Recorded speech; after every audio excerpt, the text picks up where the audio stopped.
भारत देश में सबसे ज़्यादा किसी एक इंडिविजुअल स्टेट के लोगों का अपमान हुआ है तो वह है बिहारी। बिहारी को कभी भाषा के नाम पे, तो कभी गरीबी के नाम पे, तो कभी नफरत के नाम पे हमेशा अपमानित ही किया गया है। लेकिन अब सोचने वाली बात यह है कि जिस बिहार ने डॉक्टर राजेंद्र प्रसाद के रूप में भारत को पहला राष्ट्रपति दिया, जिस बिहार ने भारत को सम्राट अशोक, चंद्रगुप्त मौर्य और चाणक्य जैसे राजा दिया, क्या उस बिहार के लोग गाली खाने के लिए पैदा हुए हैं? तेलंगाना का चीफ मिनिस्टर रेवंत रेड्डी बोलते हैं कि मेरा डीएनए तो बिहार के डीएनए से भी बेहतर है, यानी कि बिहार के लोगों का डीएनए तो मजदूरी करने लायक है। कभी कभी बिहार के लोगों के साथ टॉयलेट क्लीनर तो रिक्शा पुलर जैसे शब्दों का इस्तेमाल किया जाता है, लेकिन अपने ही भारत देश में रहकर अपने ही राज्य के लोगों के साथ डिस्क्रिमिनेशन करना यह कौन सी बहादुरी है? अरे जब इंटरनेशनल लेवल पर भारत के लोगों के साथ डिस्क्रिमिनेशन होता है तब तो सारे लोग सोशल मीडिया पर ट्वीट करना स्टार्ट कर देते हैं, लेकिन अपने देश में करो तो सब सही है। आज हम इस वीडियो में डिटेल में बात करेंगे कि क्यों बिहार के लोगों को नफरत के नाम पे नीच दृष्टिकोण से देखा जाता है, और अगर बिहार के लोगों को नफरत के नाम पे नीच दृष्टिकोण से देखा जाता है तो इसका सिर्फ और सिर्फ जिम्मेदार है बिहार के कुछ करप्ट पॉलिटिशियंस जो बिहार के विकास को देखना ही नहीं चाहते। तो ये सारी चीज़ें हम इस वीडियो में डिस्कस करेंगे, तो बन रही वीडियो का लास्ट तक। देखिए, अगर आप भी एक बिहारी हो और अपने परिवार का पेट पालने के लिए किसी दूसरे राज्यों में रोजगार के लिए पलायन करते हैं तो हमेशा बिहार के लोगों के साथ दुर्व्यवहार किया जाता है। कभी बिहारी को भाषा के नाम पर मारा या पीटा जाता है, तो कभी बिहारी को नफरत के नाम पर नीच दृष्टिकोण से देखा जाता है। लेकिन एक्चुअल में लोग बिहारी से नफरत नहीं करते हैं, वो बिहार के गरीबी से नफरत करते हैं।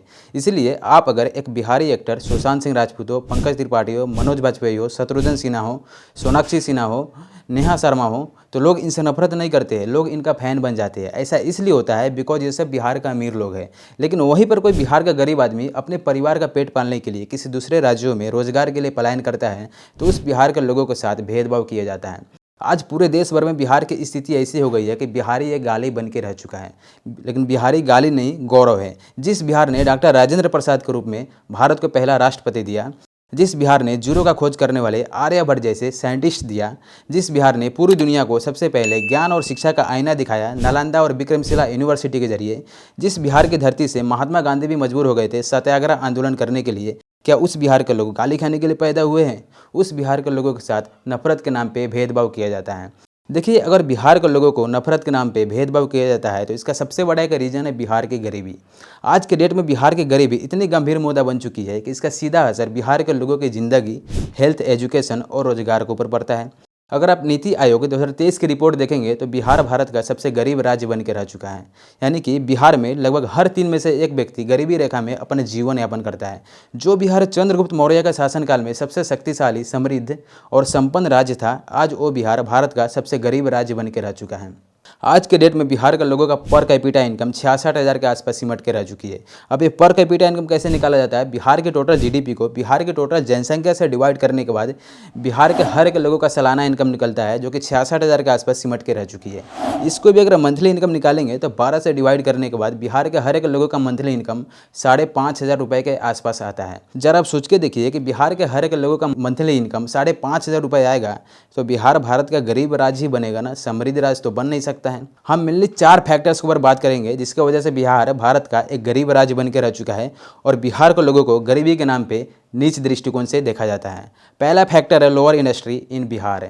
देखिए, बिहार में नंबर ऑफ इंडस्ट्री या कोई भी बड़ी इंडस्ट्री है ही नहीं। पहले बिहार और झारखंड एक हुआ करते थे तो बिहार में टाटा नगर, जमशेदपुर और बोकारो जैसी बड़ी बड़ी स्टील कंपनी थी, जिसकी वजह से बिहार एशिया को स्टील सप्लाई करता था और बिहार में हज़ारों नौकरियाँ थी, हज़ारों रोजगार थी। लेकिन 2000 में जब झारखंड बिहार से अलग होती है तो बिहार की सारी बड़ी इंडस्ट्री टाटा नगर, जमशेदपुर और बोकारो जैसी बड़ी बड़ी स्टील कंपनी झारखंड में चली जाती है और बिहार को कोई भी बड़ी इंडस्ट्री नहीं मिलती है, जिसकी वजह से बिहार में रोजगार पैदा नहीं होती है। इसलिए बिहार को लोगों को रोजगार के लिए दूसरे राज्यों में पलायन करना पड़ता है और भेदभाव का सामना करना पड़ता है।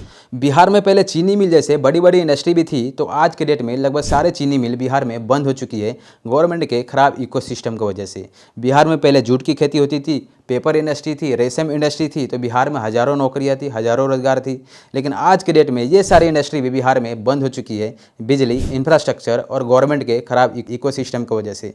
ओवरऑल देखा जाए तो बिहार में कोई बड़ी इंडस्ट्री है ही नहीं जिसकी वजह से बिहार में रोजगार पैदा किया जाए। इसीलिए बिहार के लोगों को रोजगार के लिए दूसरे राज्यों में पलायन करना पड़ता है और भेदभाव का सामना करना पड़ता है। अगर कोई बड़ी इंडस्ट्री बिहार में आने के लिए भी सोचती है तो ना ही तो उस इंडस्ट्री को बिहार गवर्नमेंट द्वारा कोई स्पेशल इंसेंटिव का पैकेज दिया जाता है, उल्टा बिहार में खराब लॉ एंड ऑर्डर की वजह से अपराधियों द्वारा कट्टा दिखाकर व्यापारियों से रंगदारी कर लिया जाता है। तो इतने सारे खराब इकोसिस्टम होने के बावजूद कैसे कोई इंडस्ट्री बिहार में आएगी। ऊपर से बिहार का चीफ मिनिस्टर नीतीश कुमार भी हार मान चुके हैं कि बिहार में कोई बड़ी इंडस्ट्री आ ही नहीं सकता है। नीतीश कुमार का कहना है कि बिहार का बॉर्डर समुद्री तट रेखा से नहीं लगी हुई है, जिसकी वजह से बिहार में कोई भी बड़ी इंडस्ट्री नहीं आती है। असल में होता क्या है कि जिस स्टेट का बॉर्डर समुद्री तट रेखा से लगी होती है वो स्टेट इंटरनेशनल लेवल पे समुद्र के रास्ते ज़्यादा व्यापार करती है, जिसकी वजह से वहाँ इंडस्ट्री ज़्यादा आती है। इसीलिए महाराष्ट्र और गुजरात जैसे स्टेट ज़्यादा डेवलप है। लेकिन मेरा सवाल सीधा बिहार का चीफ मिनिस्टर नीतीश कुमार से है कि पंजाब, हरियाणा, मध्य प्रदेश जैसे राज्यों का बॉर्डर भी तो समुद्री तट रेखा से नहीं लगी हुई है, फिर भी पंजाब, हरियाणा, मध्य प्रदेश जैसे राज्यों में बिहार की तुलना में सबसे ज़्यादा कल कारखाने, इंडस्ट्री है। इसीलिए पंजाब, हरियाणा, मध्य प्रदेश जैसे राज्य के लोगों को दूसरे राज्यों में रोजगार के लिए कम पलायन करना पड़ता है और बिहार के लोगों को ज़्यादा पलायन करना पड़ता है रोजगार के लिए, और भेदभाव का सामना करना पड़ता है। बिहार की गरीबी की दूसरी सबसे बड़ी समस्या है सूखा और बाढ़। देखिए, बिहार में कोई भी ऐसा पॉलिटिशियंस या पॉलिटिकल पार्टी नहीं है जो बिहार में सूखा और बाढ़ की समस्या को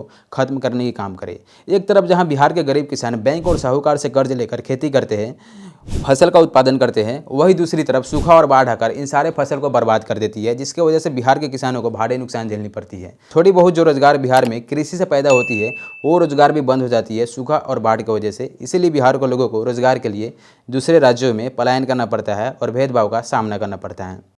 बिहार की गरीबी की तीसरी सबसे बड़ी समस्या है पॉलिटिकल स्टेबिलिटी और करप्शन।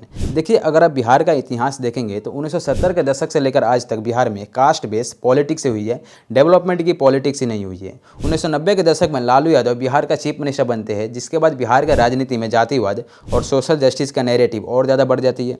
अच्छा, जब लालू यादव बिहार का चीफ मिनिस्टर बनते हैं तो इससे बिहार में यादव समाज के लोगों को, कुछ बैकवर्ड क्लास के लोगों को बहुत बड़ी फायदा होती है। 1990 के दशक में बिहार में यादव समाज के लोगों को, कुछ बैकवर्ड क्लास के लोगों को दबाया जाता था फॉरवर्ड क्लास के लोगों द्वारा। तो लालू यादव चीफ मिनिस्टर बनने के बाद इन सारी चीज़ों को खत्म करते हैं और यादव समाज के लोगों को ज़्यादा इंपॉर्टेंस देते हैं, यादव समाज के लोगों को ऊपर लेकर आते हैं। इसीलिए बिहार में यादव समाज के लोग लालू यादव को अपना मसीहा मानते हैं। आज के डेट में बिहार में यादव समाज के लोगों की मानसिकता ऐसी हो गई है कि अब लालू यादव चाहे तो चारा घोटाला करे या फिर लैंड फॉर जॉब्स घोटाला करे, सरकार तो हमारी लालू यादव की पार्टी की आनी चाहिए। देखिए, बिहार में जातिवाद की राजनीति में बैकवर्ड क्लास के लोगों को सोशल जस्टिस का न्याय तो मिलती है, लेकिन डेवलपमेंट नहीं हो पाती है। देखिए, बिहार में पॉलिटिकल स्टेबिलिटी इतनी वीक है कि बिहार के इतिहास में पिछले 80 सालों में 30 बार बिहार का चीफ मिनिस्टर बदल जाते हैं, लेकिन बिहार की दुर्दशा और बिहार की गरीबी आज भी नहीं बदल पाती है। बिहार में पॉलिटिकल इनस्टेबिलिटी की वजह से बार बार अलायंस बनती है और बार बार अलायंस टूटती है। कभी जेडीयू बीजेपी के साथ अलायंस करती है तो कभी जेडीयू आरजेडी के साथ अलायंस करती है, जिसकी वजह से गवर्नमेंट की कोई भी डेवलपमेंट की पॉलिसी लॉन्ग टर्म के लिए जमीनी स्तर पर इंप्लीमेंट नहीं हो पाती है। अच्छा, जब सरकारें टूटती है तो डेवलपमेंट की पॉलिसी भी टूट जाती है, फिर नई सरकार बनती है तो फिर नई डेवलपमेंट की पॉलिसी बनती है, फिर थोड़े दिन में सरकारें टूटती है तो डेवलपमेंट की पॉलिसी भी टूट जाती है। यही सर्कल बिहार में चलती रहती है, जिसकी वजह से बिहार में गवर्नमेंट की कोई भी डेवलपमेंट की पॉलिसी लॉन्ग टर्म के लिए ज़मीनी स्तर पर इंप्लीमेंट नहीं हो पाती है पॉलिटिकल इंस्टेबिलिटी की वजह से, जिसकी वजह से बिहार डेवलप नहीं कर पाती है। बात अगर करप्शन ही करें तो बिहार के डेवलपमेंट में करप्शन एक सबसे बड़ी रुकावट बन के रह चुकी है। अगर आप बिहार का इंफ्रास्ट्रक्चर देखोगे तो बिहार में रोड, ब्रिजेस, स्कूल्स, हॉस्पिटल्स बनाने के लिए गवर्नमेंट की कोई भी कॉन्ट्रैक्ट लॉन्च होती है तो बिहार के कुछ करप्ट पॉलिटिशियंस और कॉन्ट्रैक्टर मिलकर या तो लो क्वालिटी इंफ्रास्ट्रक्चर का निर्माण करते हैं या फिर काम को आधा अधूरा छोड़कर बीच में निकल जाते हैं। इसीलिए बिहार में कोई भी बड़े फ्लाईओवर्स या ब्रिजेस बनती है तो या तो उद्घाटन से पहले या फिर उद्घाटन के 2-3 साल बाद में कोलैप्स कर जाती है। नतीजा यह निकलता है कि बिहार के ट्रांसपोर्ट कनेक्टिविटी पूरी बर्बाद हो जाती है, जिसकी वजह से बिहार में कोई भी बड़ी इंडस्ट्री नहीं आती है। जब बिहार में कोई बड़ी इंडस्ट्री नहीं आती है तो बिहार में रोजगार पैदा नहीं होती है। इसलिए बिहार के लोगों को रोजगार के लिए दूसरे राज्यों में पलायन करना पड़ता है और भेदभाव का सामना करना पड़ता है। बिहार की गरीबी की चौथी सबसे बड़ी समस्या है पुअर हेल्थ और एजुकेशन फैसिलिटीज़।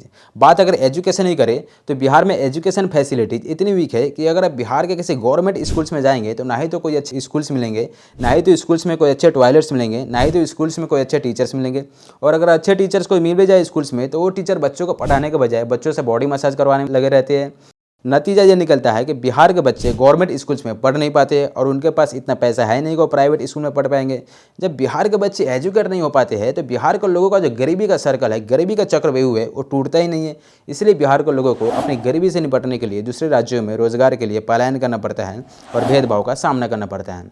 बिहार में अर्बन एरिया जैसे कुछ कुछ जगहों पे लोग एजुकेशन के लेकर ज़्यादा अवेयर है, ज़्यादा फाइनेंशियल स्टेबल है, तो वो लोग अपने बच्चों को अच्छी जगह पढ़ा रहे हैं, जिसकी वजह से बिहार के काफ़ी बच्चे एक भारी मात्रा में डॉक्टर्स, इंजीनियर्स और IAS IPS बन रहे हैं, जो बिहार के लिए काफ़ी गौरवशाली की बात है। बात अगर हेल्थ और मेडिकल फैसिलिटीज़ करें तो देखिए बिहार में हेल्थ और मेडिकल फैसिलिटीज़ इतनी वीक है कि बिहार के लोग अपनी छोटी से छोटी बीमारी का इलाज करवाने के लिए किसी गवर्नमेंट हॉस्पिटल्स में जाते हैं तो ना ही तो उस गवर्नमेंट हॉस्पिटल्स में टाइम पर कोई अच्छे डॉक्टर्स मिलते हैं, ना ही तो उस गवर्नमेंट हॉस्पिटल्स में टाइम पर कोई अच्छी मेडिकल इक्विपमेंट मिलती है। WHO के स्टैंडर्ड के हिसाब से 1000 लोगों के ऊपर एक डॉक्टर होनी चाहिए, लेकिन बिहार में 17,000 लोगों के ऊपर एक डॉक्टर हैं। बिहार में अच्छे डॉक्टर्स की कंडीशन इतनी ख़राब हो चुकी है कि बिहार के पूर्णिया में रोड एक्सीडेंट में एक व्यक्ति घायल हो जाता है, जिसके बाद बिहार के पूर्णिया के गवर्नमेंट हॉस्पिटल GMCH का डॉक्टर उस घायल व्यक्ति को इलाज करने के बजाय पोस्टमार्टम के लिए भेज देता है। ठीक वैसे ही बिहार के पश्चिमी चंपारण में एक नौसिखिया डॉक्टर द्वारा एक बच्चे को फीवर का इंजेक्शन लगाने के बजाय एंटी रेबीज इंजेक्शन लगा दिया जाता है। बिहार में बिना डिग्री वाले फर्जी डॉक्टर्स इतने पैदा हो चुके हैं कि पेशेंट का सर्जरी तो करते हैं, लेकिन सर्जरी करने के बाद पेशेंट के पेट से चाकू, छुरा, कपड़ा निकालना ही भूल जाते हैं। वहाँ क्या बताया?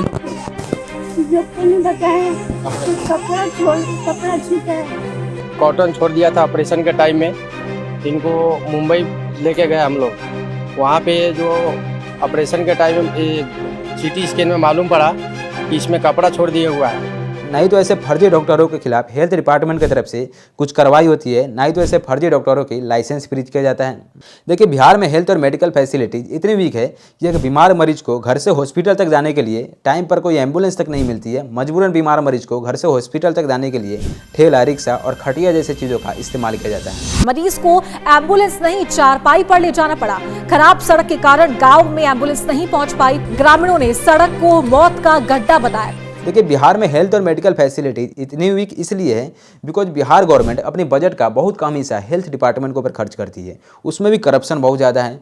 नतीजा ये निकलता है कि बिहार के लोगों को अपनी छोटी से छोटी बीमारी का इलाज करवाने के लिए गवर्नमेंट हॉस्पिटल्स के बजाय प्राइवेट हॉस्पिटल पर डिपेंड होना पड़ता है। एक तो बिहार के लोग पहले से गरीब होते हैं और दूसरा प्राइवेट हॉस्पिटल के चक्कर में और ज़्यादा गरीब हो जाते हैं। इसलिए बिहार के लोगों को अपनी गरीबी से निपटने के लिए और फाइनेंशियल स्टेबल होने के लिए दूसरे राज्यों में रोजगार के लिए माइग्रेंट होना पड़ता है और भेदभाव का सामना करना पड़ता है। देखिए ओवरऑल देखा जाए तो बिहार के कुछ करप्ट पॉलिटिशियंस है, वो चाहते ही नहीं कि बिहार का विकास हो। बिकॉज अगर बिहार में विकास हो जाएगी, बिहार में इंडस्ट्री आ जाएगी, बिहार में रोजगार आ जाएगी, बिहार में बाढ़ की समस्या खत्म हो जाएगी, बिहार की पलायन खत्म हो जाएगी, तो बिहार को जो कुछ करप्ट पॉलिटिशियंस हैं उनके पास मुद्दा ही क्या बचेगा बिहार को लोगों से वोट मांगने का। हाँ, लेकिन इतना जरूर कहना चाहूँगा कि आज से 15 से 20 साल पहले जो बिहार की कंडीशन थी और आज की कंडीशन में बहुत सारी चीज़ें बदल चुकी है। बिहार को आगे डेवलप होने में और ज़्यादा टाइम लगेगा।